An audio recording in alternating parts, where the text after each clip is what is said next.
Sorry namin may ginawa sa katawan namin.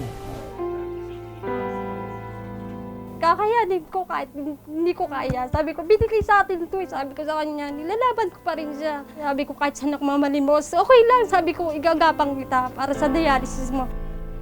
Pampito sa pinaka-nakamamatay o deadliest na sakit dito sa bansa, ang sakit sa bato o kidney disease. Ayon yan sa Department of Health. Kung noong 2004 ay nasa 4,000 lamang ang may ganitong sakit, noong 2013 ay umabot na ito sa 23,000 cases.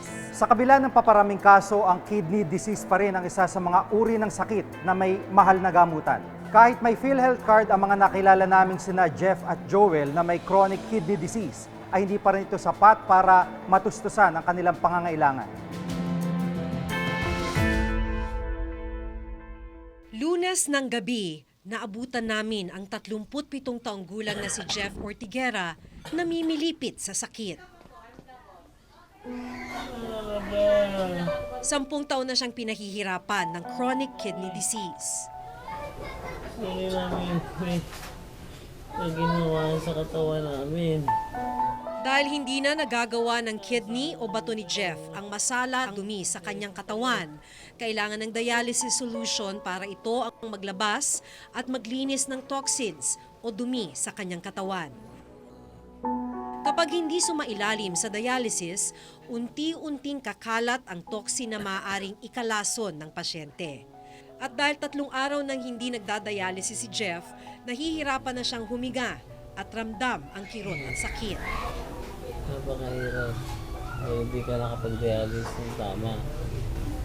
Ang 10 taong gulang na anak niyang si Jefferson ang nagbabantay sa kanya habang wala ang asawa.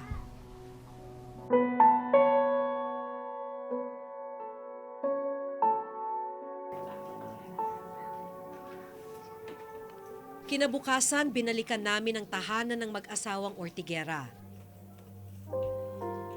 Kape at biskwit lang ang kanilang agahan ngayong araw.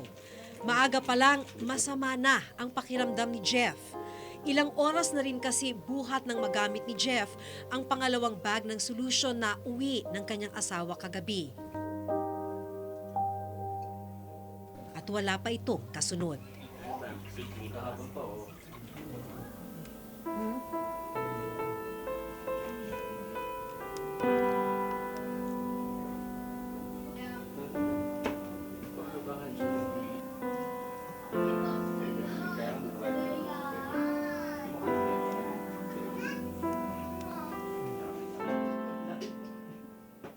Iwan mo na kita. Kaya naghanda na si Rowena para maghanap ng pambili ng bag ng dialysis solution. Mami, saan tayo pupunta? City Hall muna po. Tapos National Kidney. Magpa-follow up po Nang? sa medical assistance. Bali, nagpasa pa ako ng last year pa po yung papers. Pinababalik po ako ng January. Kaya, pa-follow up ko po kung meron na po.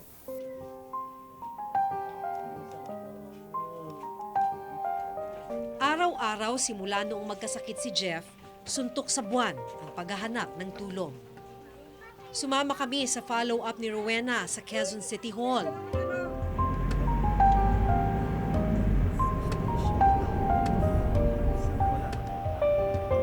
Lala Soto, counselor.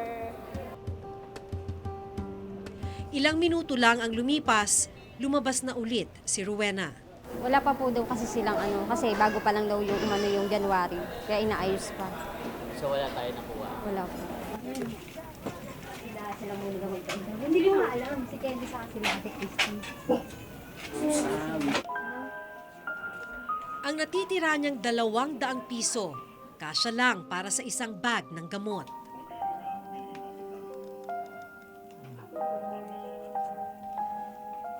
Ito po yung nilalagay sa organizer.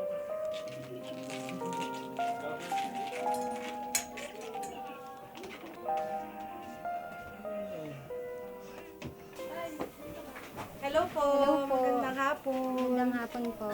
Kayo si Mrs. Opo. Ako po si Melky. Pagdating sa bahay, naabutan kong nagdadialysis si Jeff gamit ang nabiling gamot ni Rowena. Paano nagsimula itong pagdadialysis? Bigla po siyang namanas. Hindi namin alam na yun pala, hindi na po nagpa-function yung kidney niya. Ito po yung dinidrain niya. Oh. Galing po yan sa tiyan niya. Naman kami. Tulad po na nakakailangan.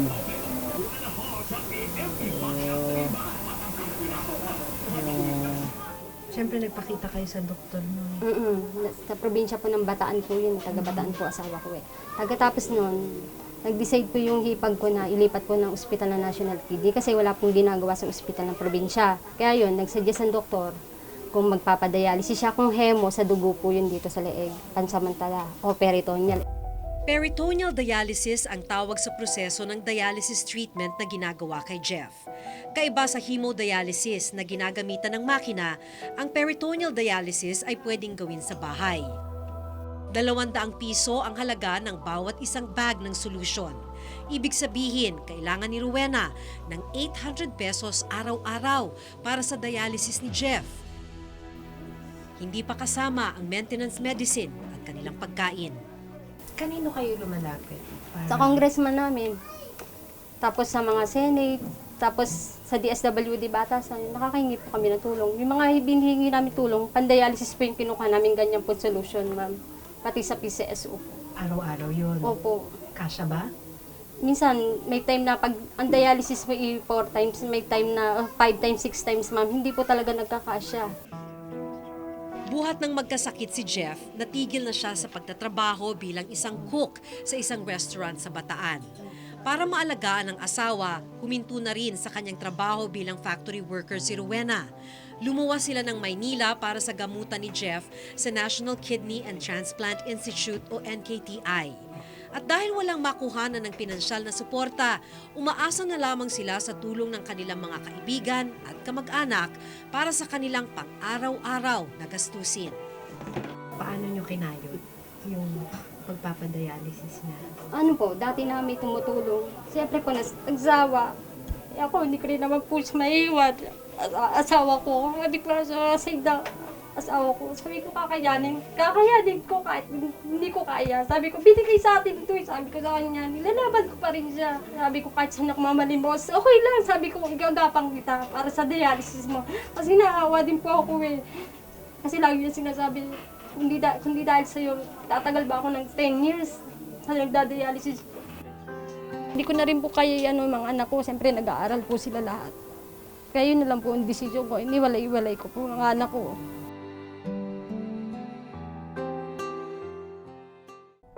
6 na beses kada araw dapat sumailalim sa dialysis si Joel.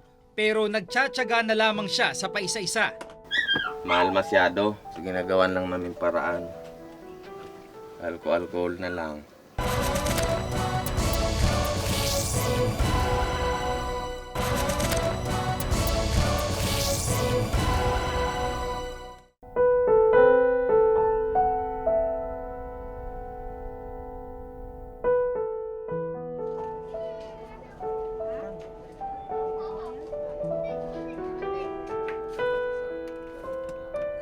Apat na taon na ring nagpe-peritoneal dialysis si Joel Pasete, 32 taong gulang. Gaya ni Jeff, hirap din siyang matustusan ang gamutan. 6 na beses kada araw dapat sumailalim sa dialysis si Joel, pero nagtsatsaga na lamang siya sa paisa-isa. Mahal masyado. So, ginagawan lang namin paraan. Alcohol na lang. Kasi prone sa infection yung ganito eh. Sa dumi. So, dapat isang gamitan lang. So, pagka hirap talaga kami, minsan dinodoble na lang namin.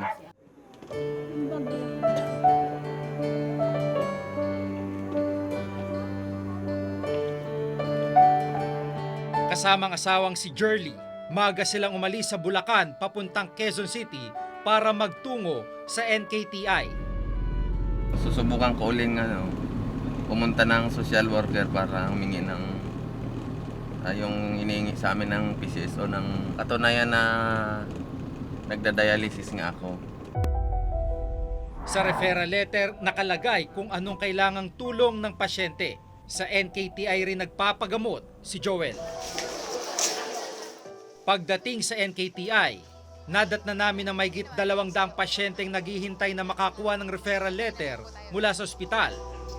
Matagal-tagal daw na hintayan dito at kailangan ng mahabang pasensya. Umabot ng 5 oras bago matawag ang pangalan ni Joel. Pagkatapos ng ilang minuto, lumabas ang mag-asawa na may dalang papel. Sabi niya po, bibigyan niya po kami ng reference sa Monday. Ano po yung binigay niya sa inyo? Ano po yung... Stop para Sa claim. appointment sa Lunes. Katapos po noon, didiretso po kami sa PCS po. Gano'n na po katagal din yung nilalangan kung itong referral? Last November pa po yan. Yan nga lang po na na pending yung dapat release kami sa PCS na November PCS. 6. Madami kasing pasyente. Alam mo ba, ang ngayon ang nag-register sa aming registry, 1,015 patients. And we only have a limit. Siyempre, yung staff namin, yung operations namin, ang office hours natin, 8 to 5 lang. We have to make sure na tama ba yung binibigay na prescription sa kanila. Umuwi silang walang nakuwang pera, walang pambili ng gamot para sa kanyang dialysis. Isa sa mga tugon ng gobyerno para matulungan ang mga may karamdaman sa bansa ay ang Philippine Health Insurance Corporation o PhilHealth. Layo nito na magkaroon ng universal health coverage o pangkalatang pasiguruhang pangkalusugan ang lahat ng mga Pilipino. Ang PhilHealth ay talagang nandyan para tumulong sa may hirap. Ngayon kasi ang lahat ng ating indigent, ang nag-i-sponsor na po ng bayad or ng premium is the national government from the revenues ng sin taxes. Pero kahit walang trabaho at kabuhayan ng pamilya ni Jeff at Joel, hindi pa rin sila nakapasok sa indigent category ng PhilHealth. Kaya hindi libre at kailangan pa nilang magbayad ng quarterly contribution sa PhilHealth.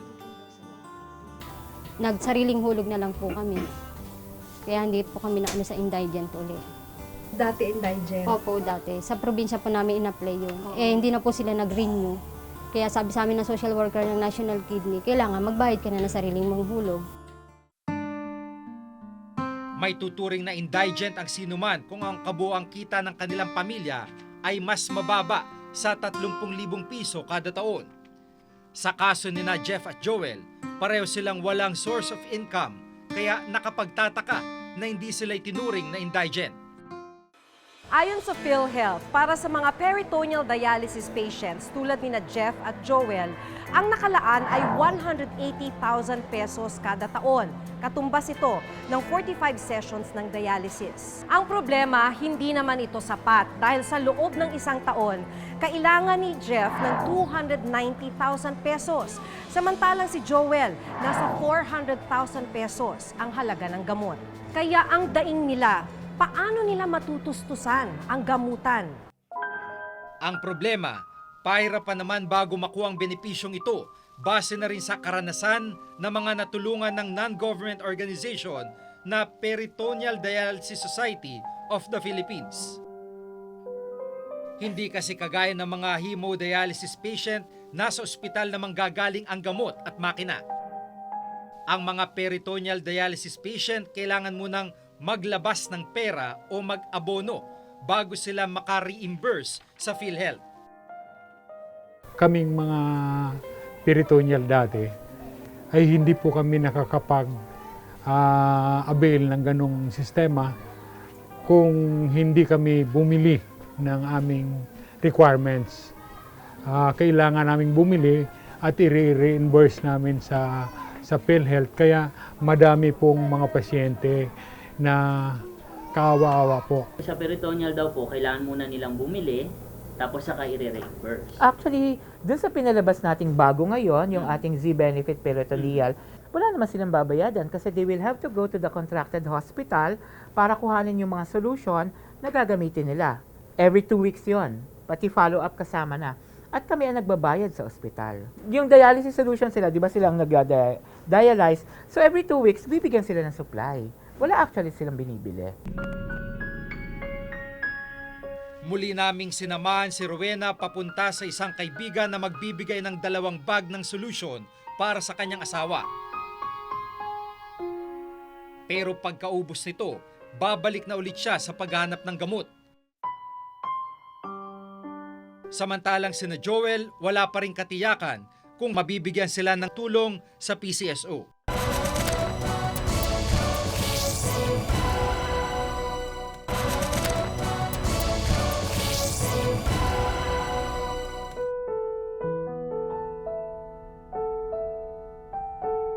Karapatan ng sinuman na magkaroon at makakuha ng sapat na serbisyong medikal. Pero ang malungkot na katotohanan sa Pilipinas, isa pa ring pribilehyo ang makatanggap nito.